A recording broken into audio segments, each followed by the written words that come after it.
अयोध्या के मुरावन टोला में एक दूल्हा दुल्हन हंसी खुशी अपने नए जीवन की शुरुआत कर रहे थे। शादी के बाद सभी रस्में पूरी हुई। दोनों ने परिवार के साथ पलों को जिया। सब कुछ सामान्य लग रहा था, लेकिन किसी को क्या पता था कि यह खुशी चंद घंटों की मेहमान है। शनिवार रात जब सभी रिश्तेदार शादी की थकान के बाद आराम कर रहे थे, तब नवविवाहित जोड़ा अपने कमरे में चला गया। सुबह हुई लेकिन दरवाजा नहीं खुला। बार बार खटखटाने पर भी कोई जवाब नहीं मिला। परिजनों को अनहोनी की आशंका हुई। जब दरवाजा तोड़ा गया तो जो नजारा देखा उसने सभी को झकझोर कर रख दिया था। आइए दोस्तों जानते हैं, लेकिन इससे पहले वीडियो को लाइक कर दीजिए और चैनल को भी सब्सक्राइब कर दीजिए ताकि मेरा हौसला और बढ़ता रहे। अयोध्या के एक छोटे से गांव मुरावन टोला में 7 मार्च को बहुत रौनक थी, क्योंकि इस गांव में प्रदीप कुमार, जिसकी उम्र लगभग 24 साल थी। प्रदीप की शादी धूमधाम से शिवानी के साथ हुई थी। शिवानी की उम्र लगभग 22 साल के करीब थी। घर में खुशियों का माहौल था। बारात धूमधाम से गई थी और शादी के बाद पूरे गांव में दूल्हा दुल्हन की जोड़ी की तारीफ हो रही थी। जब शिवानी पहली बार अपने ससुराल आई तो सबने उसका स्वागत बड़े धूमधाम से किया। परिवार वाले बहुत खुश थे। अगले दिन यानी रविवार को घर में प्रतिभोज का कार्यक्रम रखा गया था। सब कुछ सामान्य लग रहा था, लेकिन कोई नहीं जानता था कि यह शादी एक खौफनाक अंजाम तक पहुंचने वाली थी। शनिवार की रात को शादी के सारे रीति रिवाज पूरे करने के बाद शिवानी और प्रदीप अपने कमरे में चले गए। परिवार वाले भी अपने अपने कमरे में सोने चले गए। किसी को अंदाजा नहीं था कि यह रात उनकी जिंदगी की सबसे खौफनाक सुबह लेकर आएगी। सुबह के 7 बज चुके थे, लेकिन ना तो दूल्हा बाहर आया ना ही दुल्हन। परिवार वालों को अजीब लगा। पहले तो उन्होंने सोचा कि शायद दोनों देर से सोए होंगे, इसलिए जल्दी नहीं जागे। लेकिन जब काफी देर तक दरवाजा नहीं खुला तो उन्होंने खटखटाया। अंदर से कोई जवाब नहीं आया। अब प्रदीप के परिवार वालों की चिंता बढ़ने लगी थी।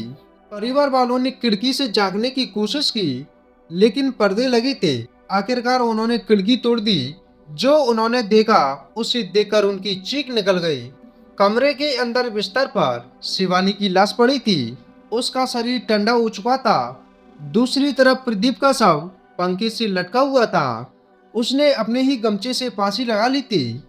परिवार वालों की चीख पुकार सुनकर पूरे गांव में अड़गम मच गया। तुरंत पुलिस को सूचना दी गई।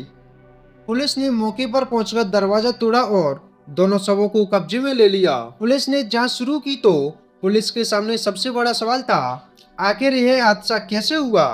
कमरे के अंदर किसी बाहरी व्यक्ति के आने का कोई निशान नहीं था। दरवाजा अंदर से बंद था। ऐसे में यह साफ था कि प्रदीप और शिवानी के बीच कुछ ऐसा हुआ जिसने इस शादी को मौत में बदल दिया। इसके बाद पुलिस दोनों शवों को पोस्टमार्टम के लिए भेज देती है और कुछ ही घंटों में इन दोनों की पोस्टमार्टम रिपोर्ट आ जाती है। पोस्टमार्टम रिपोर्ट में चौंकाने वाली जानकारी सामने आई।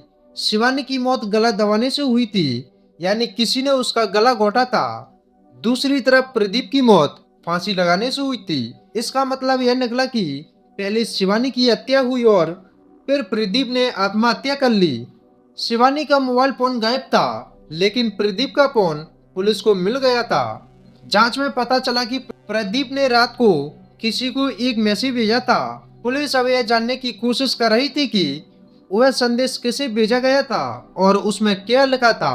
शिवानी के परिवार से उनका पुराना नंबर मांगा गया ताकि यह पता लगाया जा सके कि शादी से पहले कोई ऐसा व्यक्ति तो नहीं था जिससे वह बात करती थी। क्या प्रदीप ने शिवानी पर शक किया और गुस्से में उसकी हत्या कर दी, या फिर शादी से पहले कोई ऐसा राज था जो शादी की रात खुल गया और सब कुछ खत्म हो गया। क्या मोबाइल में कोई ऐसा मैसेज था जिसने प्रदीप को यह कदम उठाने पर मजबूर कर दिया। पुलिस अब भी इस मामले की गहराई से जांच कर रही है।